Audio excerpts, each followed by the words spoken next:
La saga de Harry Potter es una de las franquicias más queridas e influyentes en la historia del cine. El relato creado por J.K. Rowling marcó la infancia de millones de personas y hasta el día de hoy mantiene un lugar privilegiado en la cultura popular. Tras el épico cierre del viaje de Harry en 2011, Warner Bros. No tardó en buscar la forma de expandir el universo mágico. De esa ambición nació Animales Fantásticos, una nueva saga que prometía explorar rincones nunca antes vistos de este mundo. Sin embargo, lo que comenzó como un proyecto fascinante terminó decayendo a través de las malas decisiones, conflictos de guión y polémica, hasta culminar en una trágica y silenciosa cancelación. En este video vamos a repasar qué pasó con esta trilogía a lo largo de sus películas que poco a poco le llevó a la ruina. Hablaremos de decisiones creativas, momentos de la historia cruciales que hundieron la franquicia y de personajes que terminaron más restando que sumando. Así que, sin más dilación,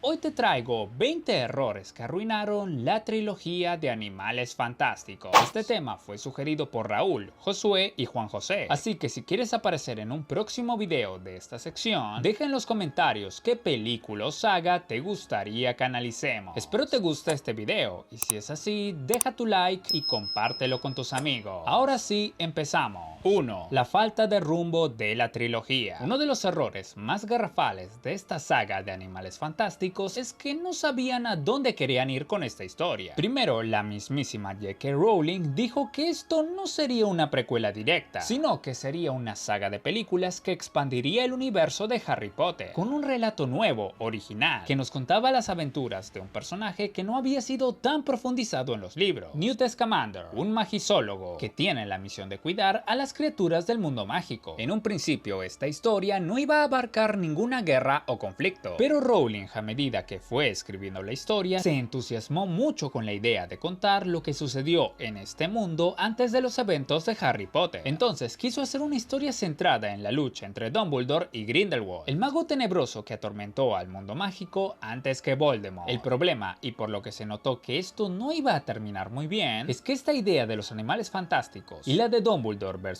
Grindelwald iba a estar todo comprimido en una sola saga. Forzar dos premisas totalmente opuestas dentro de una misma franquicia provocó una crisis de identidad fatal, en donde se notaba que la historia no fluía orgánicamente. En un momento Rowling prometió 5 películas, pero el desplome de la taquilla en la segunda entrega y la confusión del público obligaron a comprimir todo en una trilogía con un final apresurado. Y esto fue una verdadera lástima, porque ambas historias por separado tenían potencial, pero la ambición y la mala planificación terminó por arruinarlas a las dos. 2. La pérdida de protagonismo de Newt. Y claro, la primera víctima de esta falta de rumbo fue el propio Newt Scamander. Teníamos a un protagonista fresco, diferente y súper empático, que se ganó el cariño de todos en la primera película. El problema es que a medida que la saga avanzaba, su relevancia para la trama se fue diluyendo de forma escandalosa. En Los Crímenes de Grindelwald todavía intentaron mantenerlo al centro de la historia, mostrándonos un triángulo amoroso entre él, Lita y su hermano Tisiu, además de presentarnos su deseo de ayudar a Credence. Pero en Los Secretos de Dumbledore, Newt pasa a ser un completo secundario. Se convierte en un personaje a la orden de los deseos del futuro director de Hogwarts. Y es que claro, cuando tienes a un personaje tan importante para la saga como lo es Dumbledore, Newt naturalmente termina siendo eclipsado por él. En un punto, Scamander perdió su motivación propia y pasó a ser un peón en una guerra ajena, así desperdiciando a uno de los mejores personajes de la franquicia. 3. El cambio de actor de Grindelwald. Este fue uno de los temas más polémicos de toda la trilogía. Para la primera entrega de Animales Fantásticos y Dónde Encontrarlos, la elección del papel de Grindelwald recayó en Johnny Depp, un actor muy talentoso que nos dio una gran interpretación en las dos primeras películas, sobre todo en la segunda entrega, resaltando su discurso final, en donde creo que terminó por convencer incluso a los más escépticos de su capacidad para encarnar a este gran villano. Pero después de esta cinta sucedió su juicio con Amber Heard. La actriz había declarado cosas muy serias en contra de él y Depp la demandó por difamación. En un primer lugar, ante las declaraciones de Amber Heard, Warner dijo que no habría ningún cambio con el actor y que Depp iba a seguir interpretando a Grindelwald. Pero tiempo después el mismo actor publicó un comunicado indicando que la productora le solicitó renunciar al papel y él lo hizo para tratar de quedar en buenos términos. En el juicio, Depp salió muy favorecido por los veredictos y llegó a un acuerdo extrajudicial con Amber Heard. Al ver la resolución resolución del caso favorable al actor, los fans cargaron contra Warner por la salida de Depp, y si bien su reemplazo Mads Mikkelsen hizo un trabajo bastante bueno, muchos ya no quisieron saber nada de esta trilogía por la salida del actor original. Encima, ni siquiera nos dan una razón en la ficción para explicar el cambio de rostro del personaje. Con esto, gran parte del público le dio la espalda a la franquicia en modo de protesta, sepultando definitivamente el interés por la tercera entrega. 4. El inicio de la segunda película. No hablo del escape de Grindelwald, sino de la escena en que llegan Queenie y Kowalski a visitar a Newt. Todo muy bonito, la pareja feliz se va a casar y todo. Pero la pregunta es, ¿por qué ellos están ahí? Pues si querían invitarlo a la boda, podrían haberlo hecho por correo o algo así. Y ahí Queenie se aseguraba de que Newt no supiera que ella encantó a Jacob. Es como si el personaje quisiera que la descubriera. Su presencia ahí se siente algo forzada por una escritura floja que no daba razón de ser. Y, convenientemente, esta escena sirve para generar el conflicto posterior entre Queenie y Jacob. Una situación puntual que sinceramente se sintió muy forzada. 5. La pérdida de protagonismo de Credence. Credence fue muy importante en la historia de las dos primeras entregas. En la primera película nos construyeron a un personaje trágico, peligroso y fascinante, el verdadero núcleo emocional de la historia. Sin embargo, a partir de ahí, todo fue en picada. En la segunda película dejó de ser un personaje para convertirse en un simple McGuffin, un trofeo poderoso que todos querían reclamar, pero que apenas tenía desarrollo. Y para los secretos de Dumbledore, la marginación fue absoluta. Credence queda relegado a un segundo plano escandaloso, donde su arco simplemente se repite. Dudar sobre su naturaleza mágica, arrepentirse de haberse aliado con Grindelwald y rebelarse. Exactamente lo mismo que ya habíamos visto en la primera película. En toda la saga, Credence es un personaje reactivo, que responde a lo que los demás hacen. En la primera cinta puedo llegar a entender que sea así, porque recién inicia su viaje, pero que en la tercera cinta siga en ese mismo papel, la verdad es que desilusiona a cualquiera, porque parece que no ha evolucionado. Pero bueno, esto creo que es en parte consecuencia del cierre abrupto de la trilogía, y deja en evidencia el mal manejo que tuvo este personaje. 6. Que Credence sea un Dumbledore. Esto fue una de las cosas más sacadas de la manga de la trilogía. En la segunda película, Credence está en busca de su verdadera familia. Por un momento nos hacen creer que es hermano de Lita Lestrange, pero todo era un engaño para contarnos lo horrible persona que es Lita. Después, al cierre del filme, Grindelwald nos revela que Credence es hermano de Albus Dumbledore y que en realidad se llama Aurelius. Pero luego del estreno de esta segunda entrega, muchos fans de la saga de Harry Potter se pusieron a hacer cuentas y llegaron a la conclusión de que era imposible que Credence sea hermano de Albus, pues los padres de la familia Dumbledore fallecieron años antes del nacimiento de Credence. Entonces, como se dieron cuenta que habían metido la pata, el estudio decidió recular y terminaron diciendo que Credence en realidad es hijo de Aberforth, el hermano de Albus, por lo que no sería su hermano, sino su sobrino. Pero ya para este punto, con tanto mareo, a todos nos vale.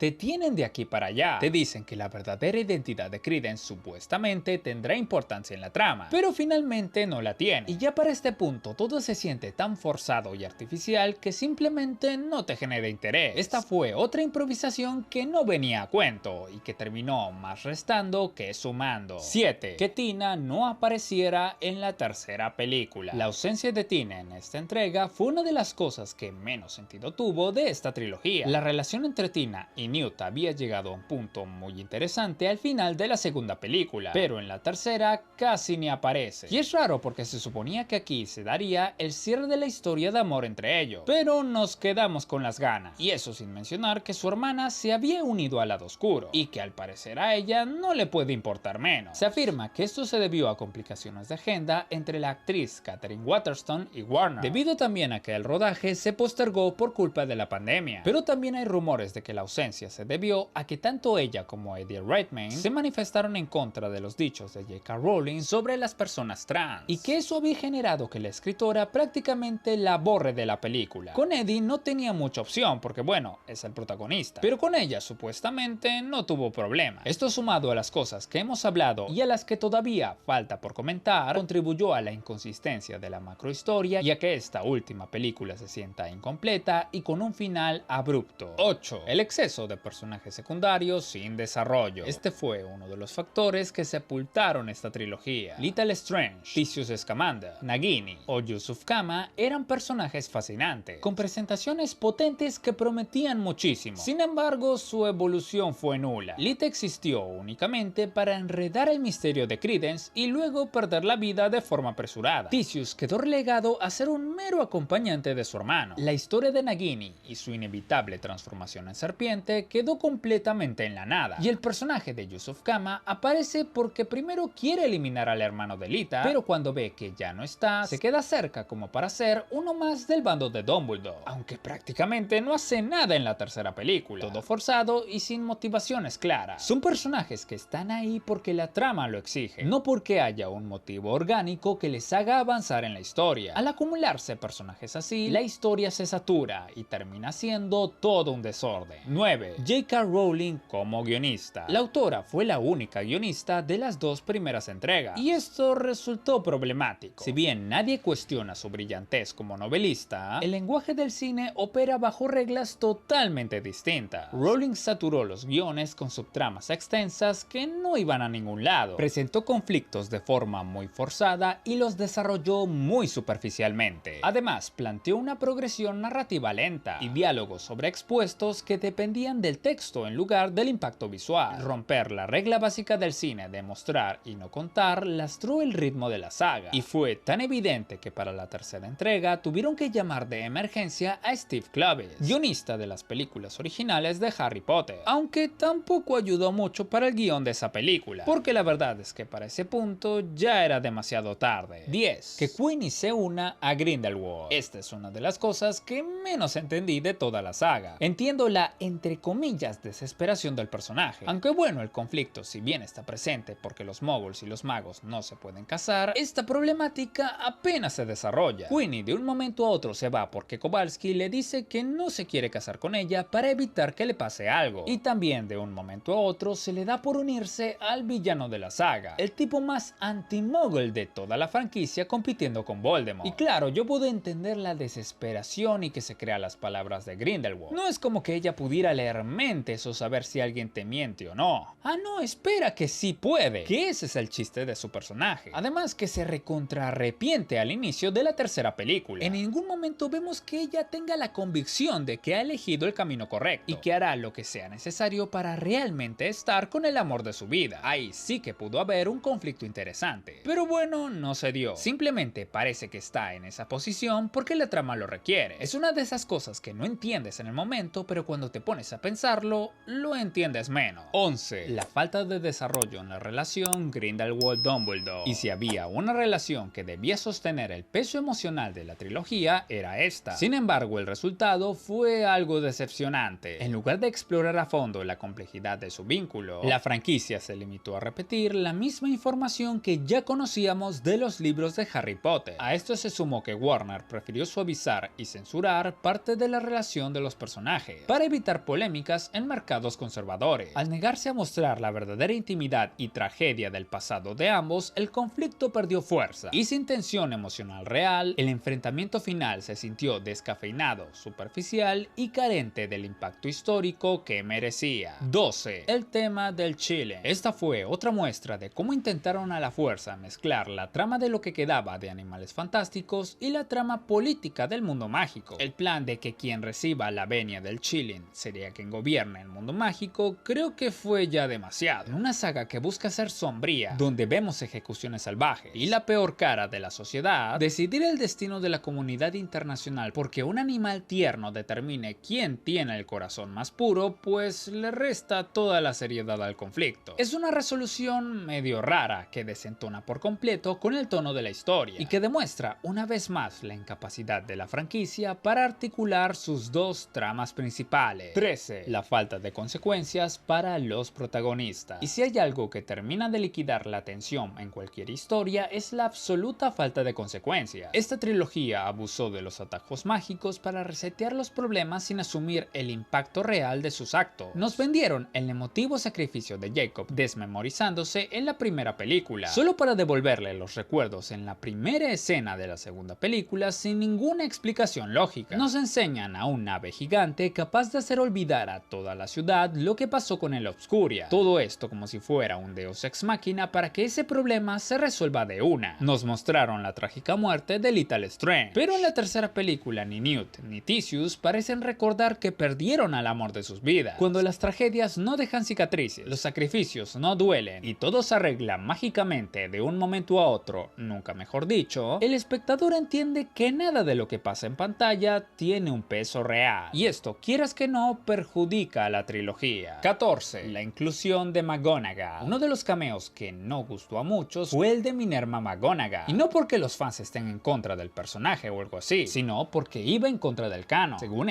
Minerva nació en 1935 y comenzó a enseñar en Hogwarts en la década de los 50. Sin embargo, en Los Crímenes de Grindelwald, ambientada en 1927, aparece como una profesora adulta. O sea, estaba enseñando 8 años antes de haber nacido y casi 30 años antes de conseguir su empleo. Esto molestó a los fans más fieles de la saga, sobre todo porque el personaje prácticamente no hace nada y parece que lo hicieron por las puras. Y esto terminó por dar cuenta de que no se estaba cuidando la macrohistoria de la franquicia. 15. Cómo arruinaron al personaje de Aberforth. Un ejemplo perfecto de cómo la franquicia arruinó la profundidad de sus personajes fue el tratamiento de Aberforth Dumbledore. En la tercera película, Albus cuenta que Ariana murió porque Aberforth sacó su varita al no aprobar la relación entre su hermano y Grindelwald. Pero en el libro la historia es drásticamente diferente y mucho más humana. Aberforth no confronta a Albus por con quien salía, sino porque estaba abandonando a su hermana enferma por ambición. Entonces fue Grindelwald quien atacó primero a Aberforth, obligando a Albus a intervenir en un duelo de 3 frentes que terminó en la tragedia de Ariana. Modificar ese detalle destruyó la nobleza de Aberforth y terminó diluyendo lo que Grindelwald representaba para este personaje. 16. El fanservice desmedido. El fanservice es una herramienta que, si está bien planteada y sirve a la historia, es un golazo. De lo contrario, se siente como puro relleno. Y esta trilogía abusó de eso. Mostrar a Hogwarts cada vez que podía. Transformar a una leyenda como Nicolas Flamel en un alivio cómico. Y, tal vez una de las más desesperadas, tratar de vendernos un Always 2.0. Todo esto con la intención de, entre comillas, emocionar a la audiencia. Era un recurso barato que el estudio tuvo que poner al darse cuenta de que no tenía nada sólido que ofrecer narrativamente. Guiños aislados que te sacaban una sonrisa los primeros 3 segundos, pero que tras pensar un poco te hacía darte cuenta de lo poco que tenía que contarte este proyecto. 17. El rol de Jacob en la tercera película. Uno de los mejores personajes de la saga, con un carisma buenísimo, momentos muy graciosos y un verdadero héroe. El problema recae en cómo los personajes mágicos importantes son los que le ruegan a un muggle ayudarlos a detener una guerra mágica que puede ser catastrófica. Para la tercera película, Jacob no quiere saber nada del mundo mágico, pero Dumbledore está obstinado con que él forme parte del equipo. ¿Por qué? Pues no nos lo dicen con certeza. Otra cosa diferente hubiese sido si Jacob activamente hubiese luchado por volver al mundo mágico para recuperar su vida con Queenie. Pero al inicio de la tercera entrega parece que le da medio igual si eso sucede o no. Su participación en esta película parece medio metida con calzador. Y es una pena porque es un personaje con muchos motivos válidos para estar ahí. Pero lo que le faltó fue la actitud que debió tener para este punto de la trama. Un caso que recuerda mucho el de Credence y que demuestra que en esta saga se repitieron errores. 18. La comparativa con Harry Potter. Esto afectó la saga de cierta manera. El éxito de la saga principal dejó en las sombras a esta trilogía, sobre todo por querer ser una precuela directa como tal, y porque utilizó personajes de sus películas, pero sin hacerlo a la altura de las expectativas. La genialidad de la saga de Harry Potter radica en su evolución progresiva de la complejidad del mundo que rodea al protagonista, esto sin perder lo interesante de su historia principal, con personajes identificables y que se volvieron muy icónicos con el tiempo. En contraposición nos encontramos con una trilogía desordenada, con personajes puestos arbitrariamente, con conflictos que no se desarrollan bien y con un rumbo incierto. Y bueno, pues en la comparativa, Animales Fantásticos tenía todas las de perder. 19. La dirección de David Yates. A todo este colapso del guión hay que sumarle la labor de la silla del director. La verdad es que no sé si David Yates era el hombre indicado para este proyecto. Es cierto que bajo su mando Warner firmó las cintas más taquilleras de la saga original, pero su estilo de la adaptación siempre fue muy cuestionado. Y aquí, con un guión tan caótico entre manos, Yates fue incapaz de trazar un rumbo claro entre tanta bulla sin sentido. Aunque las películas cuentan con momentos muy bien logrados y un apartado visual impecable, la dirección sí se sintió plana, sin alma y completamente olvidable. Esta trilogía pedía a gritos una visión fresca, pero terminó atrapada en la comodidad de un director de estudio. 20. El fracaso de Los secretos de Dumbledore. Y todo esto nos lleva al inevitable colapso final, el fracaso en taquilla de la tercera película.